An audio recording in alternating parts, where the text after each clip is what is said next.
How's it going, everyone? I made an animation shorts video called The Critical Drinker as a Simpsons Character a while back, and I'm going to talk about my process. I'm trying to make a few short animations for my portfolio. My first idea for my animation piece was to make a Simpsons-style animation, but I didn't want to just make an existing Simpsons character. I wanted to try to make a character in the Simpsons style using a real person as reference. Well, I already used the Critical Drinker before, so why not go with that? However, I would need to make some changes to his Simpsons style design. In my EFAP meme video, just looking at his design seems fine, but if he were to stand up, his proportions would make him a long, slender character.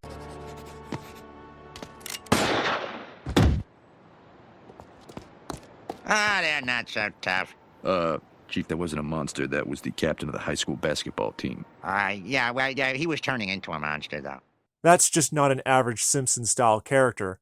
So I've shortened the arms and the legs, then slightly increased the size of his head. The Critical Drinker is not a fat guy with a dad bod or anything like that. He's in good shape, so I modeled him closest to Principal Skinner's body proportions. The sunglasses were tough to decide how I wanted to make them. I went with glasses similar to Milhouse and Disco Stew, making the glasses look as if they're part of the eyes. The eyebrows were a difficult choice because the Simpsons characters don't have eyebrows. The eyebrow expressions are in the eyes themselves, but some characters with glasses have eyebrows. Since the drinker has his sunglasses, I made his sunglasses part of his eyes like Disco Stew, but with his eyebrows like Milhouse to see his expressions better. For his eyebrow on the left, I decided to have it hang off a bit, to make his expression more clear. For the clothes, I went with the same clothes as the Critical Drinker's open bar illustration clothes design. Like he's had a few one too many. Not the type of look you want to come into work. For his pants and shoes, I just gave him Homer's pants and shoes design, but gave them a different color. I also wanted to make changes to his hair.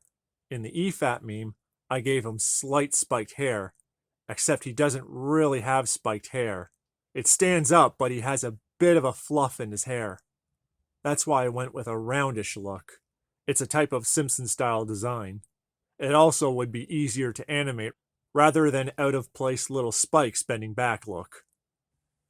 The hair color was a difficult choice. In the EFAT meme, I made his hair dark but not all black, just enough to see the outlines.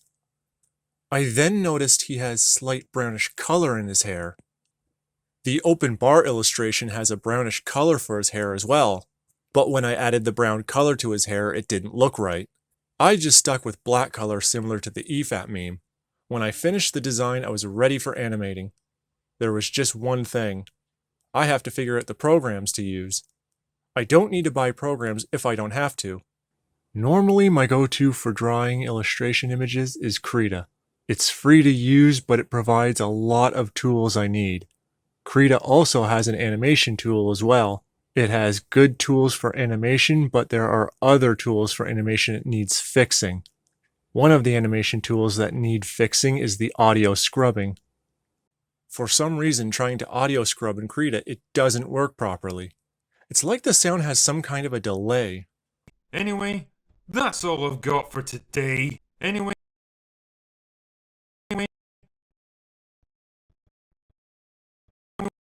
that's all I've got.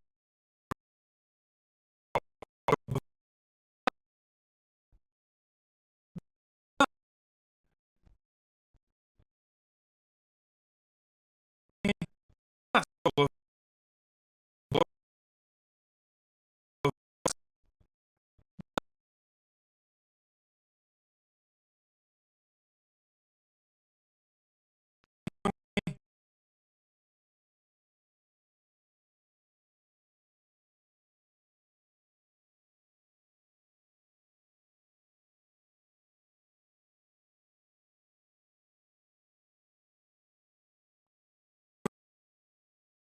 Anyway,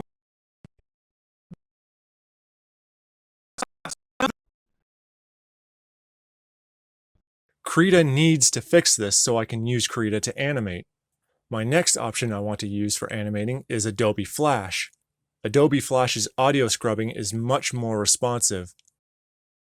anyway, that's all I've got for today. Anyway, that's all I've got for today. That's all I've got for anyway, that's all I've got for. If you're wondering if this is Adobe Flash CS6, yes it is. I have an Adobe CS6 pack. The reason I'm still using this is because Adobe CS6 was the last program you could buy. The Adobe programs now are a monthly subscription-based model. I get why they moved to that payment model, but I don't want to rent programs every month. I want to pay for those programs so I can use them anytime, until I can afford to pay for the next updated programs. For now, I'll just use the ones I bought and own. One of the downsides to Photoshop CS6 I have is it doesn't have a smooth line tool. That was added in after the subscription model. Again, fate has played its sick practical joke! I am laughing now! Hear me laugh, oh fate! Ha ha ha ha ha! Ha ha ha ha! That's why I use Krita, because it has a smooth line tool, but for animating, I can't use Krita, unfortunately. As for using Adobe Flash, I like using that program for cleanups, but not to animate roughs. At the time I made a quick thumbnail pose animation for how I wanted the poses, the question is, what do I want the animation to do? Since shorts go on a loop, I thought why not make an animation that loops? It would have to be something that goes back to the original pose. Nothing too extreme. While I used Adobe Flash, I hate using Flash's drawing tools for roughs, because it's all vectors. I can't simulate a pencil with Flash. After I made the rough poses, there's another idea I wanted to try. Normally, I would make my keyframes and breakdowns. If they work, I then start animating the roughs. However, when drawing, you need to put in your gesture drawings, then your shape proportions, then your outlines on top. That's for every drawing. I wanted to cut that time down by trying out a trick I've seen anime studios do. I make a 3D model out of shapes. I then animate my scene using those shapes. This way, I don't have to keep drawing tedious proportional shapes over and over again while constantly checking back to see if my proportions are correct. Going by the eye, it will always need a lot of fixing. Now with 3D, I don't have to worry as much. Unfortunately, I don't have a motion capture suit to use to make the 3D animation reference easier and see it from any other camera angle. However, for Simpsons style animation, I don't need to go into that much detail.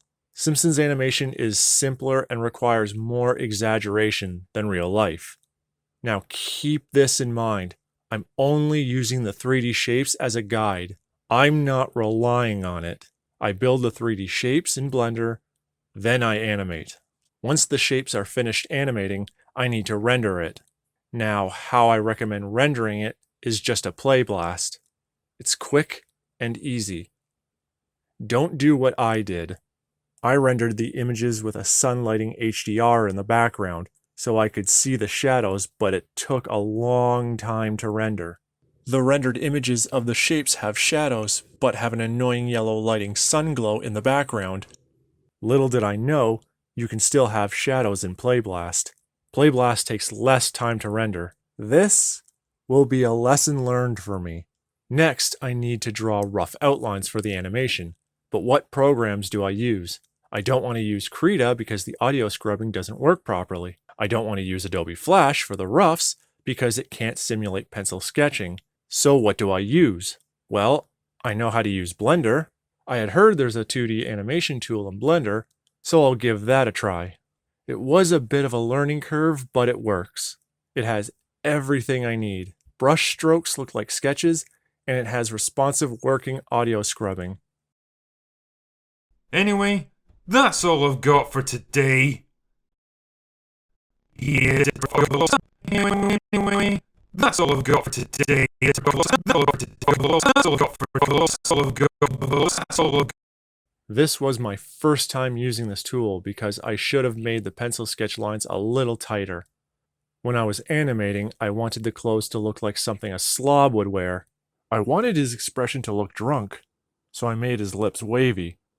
I also wanted his eyes to look in different directions. However, you can't see his eyes because of the sunglasses, so I had his eyebrows in different directions. One eyebrow up while the other one is down. I put in one moment where you can see at least one bare eye during a head turn.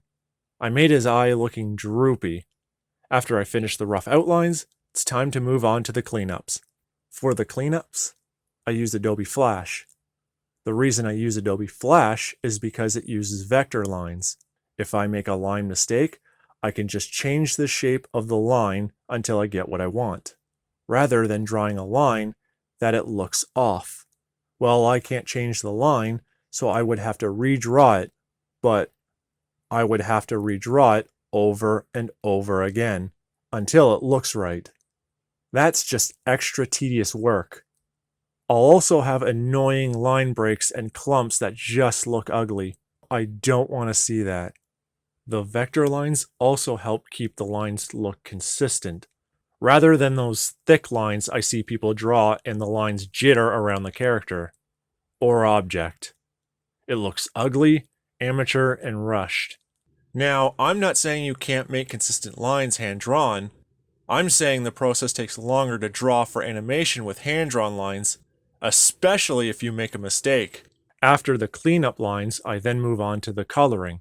Now, because I used vector lines, I had all my lines connected, so that way I can just use the paint bucket tool, then use the colors I need.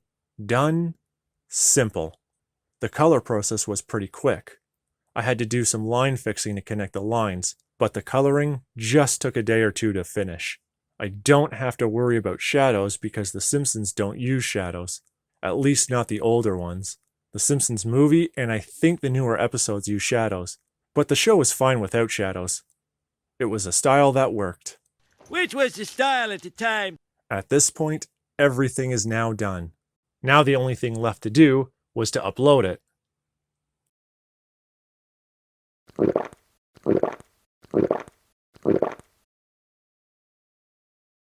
Anyway, that's all I've got for today. Go away now.